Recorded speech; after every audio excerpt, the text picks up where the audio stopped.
आइए कुछ महत्वपूर्ण घटनाओं पर चर्चा करें। देश में बड़ी विचित्र स्थितियां बन रही है और रोचक भी है। आइए अब हम आज कुछ अनेक रोचक घटनाओं के बारे में विशेष चर्चा करें। हमारे देश के प्रधानमंत्री मोदी जी गहरे मातम में थे। वह मातम में है। अनेक प्रकार के संकटों ने उनको मातम मनाने पर बाध्य कर दिया। सबसे पहले तो आज की एक बड़ी विचित्र घटना हुई और वो घटना यह हुई कि उन्हें छठ माता का समापन करना था। उगते सूर्य को अर्घ्य देना था, परंतु कोहरा प्रदूषण के कारण या अन्य कारणों से कोहरा इतना था कि सूर्य ने दर्शन नहीं दिए। ठीक है, नहीं दिया। अब लोगों ने तो उदित का समय है, उस समय पर अर्घ्य दे ही दिया।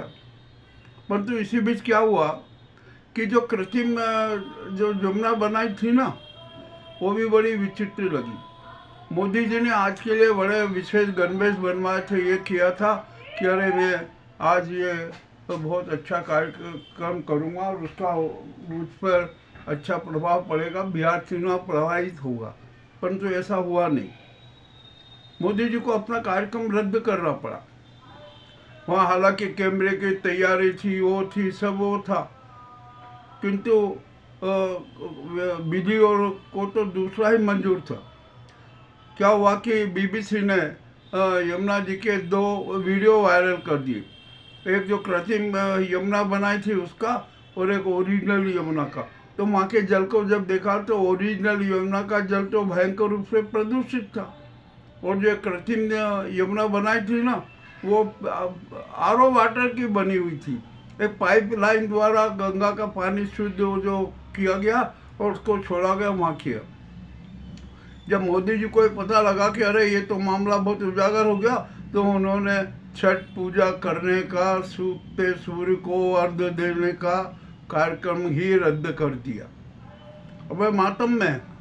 और दूसरा हुआ, सुप्रीम कोर्ट ने भी अब तो साफ निर्णय दे दिया कि चाहे प्रधानमंत्री हो, कोई भी हो, शैक्षणिक योग्यता निजी नहीं होती है। उसको यदि आप किसी महत्वपूर्ण पद पर हैं, नौकरी पे है ना, तो आपको अपनी शैक्षणिक डिग्री बताना पड़ेगी। यह भी सदमा मोदी जी को किसी से कम नहीं लगा। तीसरा झटका उनको, तीसरे मातम का संदेश बिहार से आया। बिहार में भी बड़ी विचित्र स्थिति हो गई है और अब जो एनडीए के प्रत्याशियों की इतनी दुर्गति हो रही है कि हद से ज़्यादा। और उधर नीतीश कुमार ने भी खुली बगावत कर दी।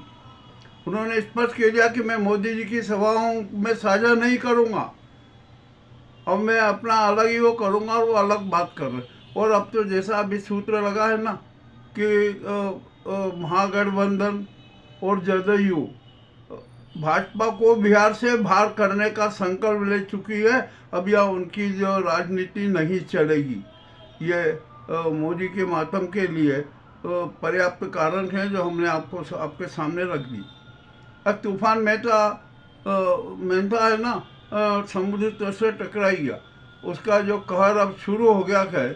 अनेक प्रदेशों में भारी बारिश हो रही है, तेज हवाएं चल रही है, और हवाओं की गति अब तो 110 किलोमीटर तक की हो जाएगी। हम जहाँ तक मध्य प्रदेश की बात करते हैं, मध्य प्रदेश में भी पूरे मध्य प्रदेश में तेज हवाएं चल रही है। 20 किलोमीटर से 25 किलोमीटर तक की हवाएं यहाँ पर शुरू हो गई। अब बिहार में एक बड़ा विचित्र खेला हुआ ये कि भाजपा प्रत्याशी का मुख्य चुनाव कार्यालय का उद्घाटन होना था। उद्घाटन रखा, मार कुर्सियाँ जमाई गई है, समाई गई, और महिलाओं को बुलाया गया कि महिलाओं की भीड़ जुटाना है। तो खूब महिलाओं को एकत्रित किया और उनको प्रलोभन क्या दिया कि आपको नई साड़ी दी जाएगी, और जो आपके जो छठ पूजा की जो सामग्री रहती है, फल फ्रूट रहते हैं ना, वो भी आपको दिए जाएंगे। तो बेचारी जो महिलाएं उपवास में थी वो थोड़े लालच में आ गई और वहाँ सब एकत्रित हो गई।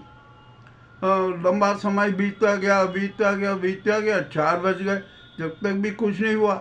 तो उनका जो आखिर हुआ, तो वहाँ पर जो वहाँ के प्रभारी थे उन्होंने घोषणा की कि अरे चुनाव कार्यालय का उद्घाटन ही 4 बजे होगा, उसके बाद में सारी प्रक्रिया की जाएगी। किंतु ऐसा हुआ नहीं। और हुआ क्या, किसी बीच में वो जो वहाँ के आयोजक थे ना, उन्होंने कुछ थोड़ी बहुत 5, 10, 15 महिलाओं को साड़ी बांट दिए और बस कह दिया कि ठीक है, हो गया समारोह, अब तो उद्घाटन भी हो गया। तो जब महिलाओं ने जब ये देखा ना पक्षपात, तो बड़ा आक्रोशित हो गई और वहाँ पर चिल्ला चोट मच गई। पूरा यानी जो उद्घाटन समारोह है ना, चिल्ला चोट समारोह में बदल गया।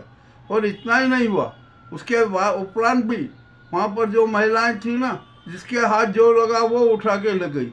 किसी ने 1 कुर्सी, किसी ने 2 कुर्सी, किसी ने 3 कुर्सी, किसी ने 4 कुर्सियाँ उठा उठा के चलती बनी।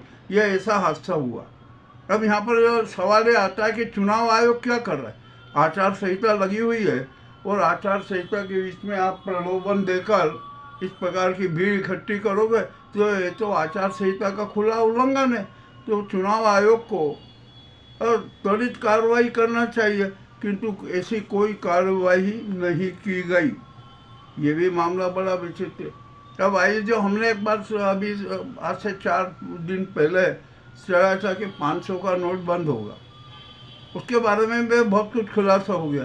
500 का नोट बंद तो होगा, परंतु वो 2026 में, जनवरी 2026 में हो सकता है, परंतु उसके लिए भी विशेष प्रक्रिया अपनाना पड़ेगी। हमने जो सुझाव दिया था आरबीआई को, शायद वो आरबीआई ने वो सुझाव मान लिया कि अब जो 500 के नोट है ना, बैंक में जमा कराना पड़ेंगे, सबको कराना पड़ेंगे, चाहे कोई भी हो। किसी के पास में 10 नोट है ना, तो 10 नोट भी बैंक में 500 के बैंक में जमा कराना पड़ेंगे। और किसी ने नहीं कराया ना, तो जो नोटबंदी हो जाएगी ना, 500 की नोटबंदी हो जाएगी, तो वो नोट बेकार हो जाएंगे, रद्दी हो जाएगी। चलिए ठीक है, ये भी ऐसा भी हो जाएगा।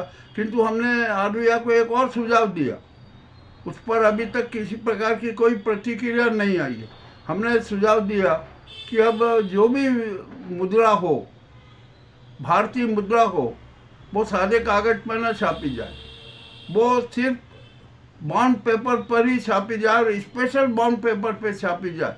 जो 2-3 कागज पत्र फैक्ट्रियाँ है ना, उनको कॉन्ट्रैक्ट दे दिया जाए कि आपको सिर्फ ये बॉन्ड पेपर का ही उत्पादन करना है, और उस बॉन्ड पेपर में भी मार्क होना चाहिए कि नोट बदली, 500 की नोट बदली के लिए ये मार्क, और जो वाटर मार्क है ना, जो नोट का स्पेस हिसाब से 500 वाटर मार्क में आ जाना चाहिए।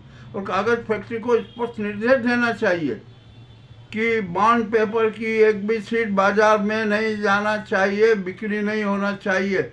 ये एक सबसे पहले ज़रूरी करना है। नंबर 2, जो घटिया स्याही से जो प्रिंट कर देते हैं ना, ये प्रिंट भी, घटिया स्याही का उपयोग भी बंद करना पड़ेगा। पूरे विश्व में एक ही कंपनी है जो मुद्रा छापने की स्याही बनाती है, उसी की स्याही से ही ये मुद्रा का प्रकाशन होना चाहिए, मुद्रा छपनी चाहिए और वो बाजार में आना चाहिए। अब तीसरी बात, चाहे जो भी व्यक्ति हो, जो किसी भी बैंक में यदि वो 500 के नोट जमा करा रखा है, तो उसका भी विवरण होना चाहिए। इस व्यक्ति ने 10 नोट कराए, इस व्यक्ति ने 20 नोट कराए, इस व्यक्ति ने 100 नोट कराए, और इस व्यक्ति ने करोड़ के 500 नोट कमाए, इस व्यक्ति ने 10 करोड़ के नोट कमाए। और वह प्रतिदिन रिपोर्ट सार्वजनिक करना चाहिए वेबसाइट पे। बैंकों के लिए भी ये भी बहुत ज़रूरी है। ये निर्देश भी आरबीआई को देना ही चाहिए। यदि ऐसा दिया ना और उपरोक्त सुझाव को मूर्त रूप दिया, तो नकली मुद्रा कोई भी नहीं छापे। अभी बैंक ने एक आदेश जारी कर दिया आरबीआई ने बैंक्स को कि आप है ना 500 के नोट का सप्लाई बंद कर दीजिए, आप मत दीजिए 500 के नोट, अपने डिपॉजिट रखिए। ठीक है, अच्छी बात है, रखना चाहिए। तो उसकी बदलाए आप 200 के और 100 के और 50 के नोट को चलन में लाई, जो छोटे नोट है उनको आप आवंटित कीजिए, आप उनका वो दीजिए, ये भी अच्छी बात है। किंतु अब जो 200 के नकली नोट भी है, 100 के नकली नोट भी है, और कहीं कहीं तो 50 के नोट भी नकली मिल रहे हैं। तो सारी मुद्राएं धीरे धीरे है ना बॉन्ड पेपर पर ही छपना चाहिए, स्पेशल बॉन्ड पेपर पे। और वो 2-3 जो कागज उत्पादक फैक्ट्रियाँ है ना, वो उनका सिर्फ उत्पादन ये रहे कि आपको सिर्फ ये बॉन्ड पेपर ही बनाना कर, स्पेशल बॉन्ड पेपर बनाना है, आप किसी भी तरीके से बनाइए। यदि इस तरह का काम किया ना तो नकली मुद्रा छापने का कोई काम ही नहीं करेगा। अब एक और अभी विचित्र समाचार की बात करें कि अब देश में बिहार में तो बड़े नाटक हो रहे हैं।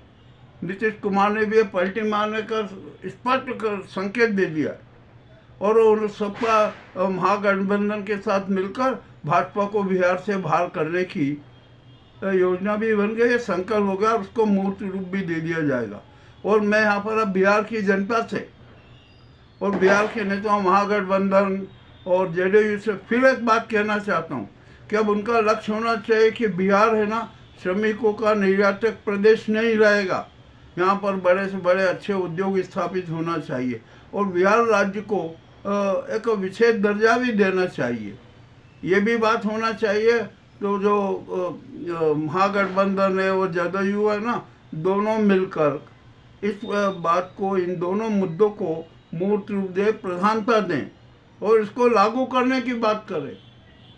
अब ये केंद्र सरकार ऐसा नहीं करेगी कि बिहार को विशेष राज्य का दर्जा नहीं देगी, हम जानते हैं। अब तो इसको बिहार से बाहर ही करना पड़ेगा, इसको तो केंद्र की सत्ता से, दिल्ली की सत्ता से भी बाहर करना पड़ेगा, तो ही बिहार को न्याय मिलेगा, अन्यथा बिहार को न्याय नहीं मिलेगा। ये जो महत्वपूर्ण समाचार थे वो हमने आपके सामने प्रस्तुत किए। समाचार बहुत कड़वे हैं और यहाँ पर अभी एक बहुत बड़ा समाचार हम चलाने वाले हैं कि देश की अर्थव्यवस्था को कैसे सुधारा जाए, कैसे उसको व्यवस्थित की जाए। इसके बारे में भी हम कल जरूर प्रस्तुत करेंगे। और बिहार की जो महिलाएं हैं ना, वो एक बात जान ले कि जो 10-10 हज़ार रुपये की रिश्वत दी गई है ना, ये सहायता नहीं है, ये आपको कर्ज दिया गया है। अब मान लो आपने कर्ज नहीं चुकाया ना, तो आपको किसी प्रकार की कोई सुविधा नहीं मिलेगी। इस तरह का ये शातिर धोखाधड़ी भी की गई है। हालांकि ये तो एक तरह का रिश्वत ही है चुनाव के पूर्व। अब देखते हैं क्या होता है क्या नहीं होता। अब सुप्रीम कोर्ट की भी परीक्षा की घड़ी आ गई है। SIR को लेकर 4 तारीख को निर्णय होना है, वहाँ पर बहस होगी, विचाराधीन होगा। 6 तारीख को मतदान है, तो मतदान कौन सी मतदाता सूची से होगा? क्या SIR द्वारा प्रस्तुत जो मतदाता सूची है जिसमें अनेक लूप होल्स हैं उससे होगा, या पुरानी मतदाता सूची से मतदान होगा? इसका कभी खुलासा सुप्रीम कोर्ट को करना ही पड़ेगा। ये भी एक बड़ा विचित्र पेच फंस गया। मामला अति रोचक हो चुका है। जो खास जो प्रमुख समाचार थे ना, जो आपको जानना जरूरी थे, उसकी हमने प्रस्तुति की है। आपको ये समाचार कैसे लगे हमें अवश्य बताएं। बहुत बहुत धन्यवाद।